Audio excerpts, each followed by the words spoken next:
Hilafet Sünnilerin ortaya koyduğu bir tavırdır. İmamet meselesi ise Şia'nın ortaya koyduğu bir tavırdır. Şimdi oraya geliyorum. Dolayısıyla Şia'nın ortaya çıkış nedeni imamettir. Ne demektir imamet? Efendimiz sallallahu aleyhi ve sellem dünyada varken dünyayı idare eden oydu. Şia'nın anlayışı bu. Ancak Efendimiz vefat ettikten sonra biliyorsunuz ki halifelik dönemi devreye giriyor. Hazreti Ebubekir radıyallahu anh, Hazreti Ömer, Hazreti Osman ve Hazreti Ali keremallahu vecehe. Şia bu noktada ayrışma gidiyor. Ama ne Efendimiz sallallahu aleyhi ve sellem döneminde, ne Hazreti Ebubekir döneminde, ne de Hazreti Ömer döneminde Şia diye bir kavram yok aslında. Şia demek zaten kelime manasıyla, lafız itibariyle taraftar demektir. Şiatu Ali, Ali taraftarları manasında kullanılıyor. Hazreti Osman'ın son 6 yılı karanlıkların başladığı dönemdir. O dönemlerde iç karışıklıklar başlıyor. Abdullah İbni Sebe adında Yemenli bir Yahudi, İbn-i Sevda, zenci bir artık ya annesinin ya da babasından bir adam türüyor.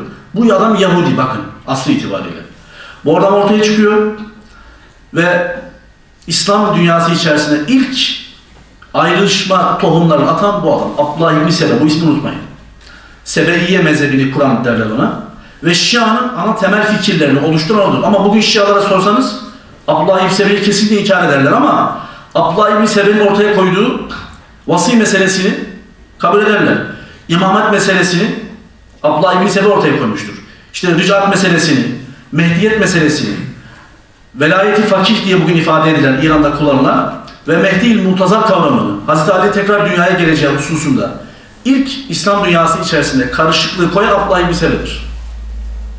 Bu adam ortaya çıkıyor ve Hazreti Ali'nin nasıl ki Nuh Aleyhisselam'ın Hazreti Musa'ya, işte Davud Aleyhisselam'ın da gene Hazreti Musa'ya vasisi olduğunu iddia etmek suretiyle diyor ki Muhammed Mustafa Hazreti Musa'dan daha üstündür, Hazreti İsa'dan daha üstündür. Dolayısıyla Hazreti Ali de Muhammed Mustafa'nın vasisidir. Ne demek? Yani ondan sonraki en kıymetli insandır diyerek böyle bir iddia ortaya atıyor. Ve sahabeye söylemeye başlıyor. Bakın ilk defa sahabeye söyleyen kim? Çok enteresan. Hristiyanlık ve özellikle Hristiyanlık tarihinde de Hristiyanlık ortadan kaldıran kimdir? Pavlos'tur değil mi? Bu da bir Yahudi. Hazreti İsa ile görüştüğünü iddia ediyor. Bakın öğretiler hemen hemen aynı. Yani Hristiyanlık, Hazreti İsa havarileri daha dünyadan yeni göçmüşler. Hazreti İsa'yı görmediği halde Hristiyanlık mezhebi içerisine Yahudi tahammüllerle yaklaşmak suretiyle Hristiyanlığı yani o günkü İsa'yı ortadan kaldıran mezhebin ve dinin neslinden olan Abdullah İbni Sebe'de ortaya çıkmak suretiyle ne yapıyor? Böyle bir ayrışma gidiyor. Hazreti Ali keremallahu vecehe onu yakalatıyor. Öldürmek ve idam etmek istiyor. Hatta kitaplarda bir takım taraftarların da yakıldığını söylüyorlar. Fakat bazı sahabeler yakından araya girmek suretiyle onu öldürmemesi gerektiğini söylüyorlar. Bu arada bakın öyle enteresan bir durum var ki Hazreti Ali diyor ki seni yakacağım.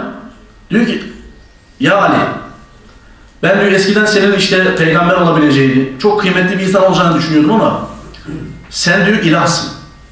İşi buraya vardı diyorlar.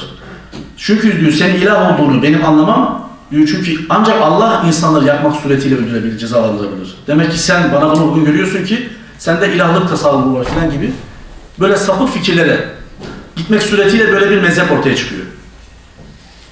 Fakat daha sonraki süreçlerde Abdullah İbni Sebe dönemi bitiyor ve daha sonraki süreçlerde Hazreti Hasan ve Hazreti Hüseyin'in şehit edilmesi meselesi, onların başına gelen dramatik hadiselerle birlikte Şia kendi içerisinde pişmeye başlıyor. Yani hicretten sonraki 200. veyahut da 250-300 süreçlerinde tekrar ortaya çıkıyorlar ve imamet noktasında Hazreti Ali'nin Efendimiz sallallahu aleyhi ve sellem'den sonra imam olduğunu, vasi olduğunu ortaya koyuyorlar.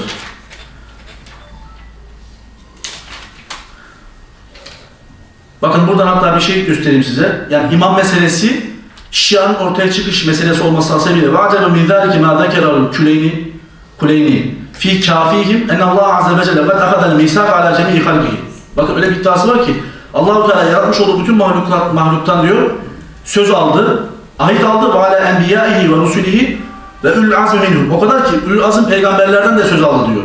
ve hum fi ulemâi zerri bil imani bi risaleti Muhammedin ve velayetil eimmetil isnel aşeriye.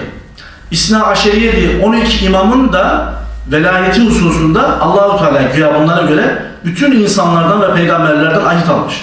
Dolayısıyla o ahde uymayan herkes nedir onlara göre? Kafirdir.